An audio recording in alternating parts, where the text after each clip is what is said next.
La fois précédente, c'est arrivé par vague. Donc il faut être, à mon avis, très très prudent aujourd'hui.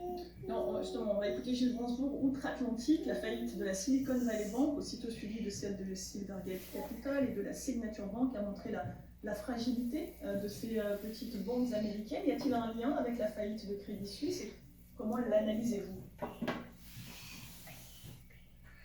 Oui, tout d'abord, je pense que le point sur lequel il faut insister, c'est que les banques que l'on a vues en difficulté étaient les plus fragiles d'un maillon.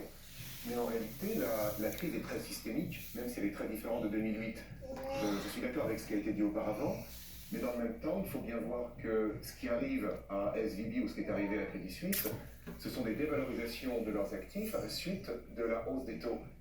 Ces hausses des taux elles-mêmes ont été le résultat d'une vingtaine d'années de taux très très bas qui ont été pratiqués par les banques centrales et qui se sont brutalement retournés au moment où l'inflation est arrivée sur le marché à la fin de 2022. Si vous voulez, toutes les autres PCPM obligataires en 2022 ont perdu entre 20 et 25%. Si vous regardez maintenant le bilan des banques, y compris les très grandes banques, vous apercevez que des montants très importants par rapport à leurs actifs nets, en réalité, ont déjà disparu. Ce sont les plus fragiles qui sont évidemment attaqués, mais les très grandes ne sont pas immunes. On est vrai. Non, non, non, non, non.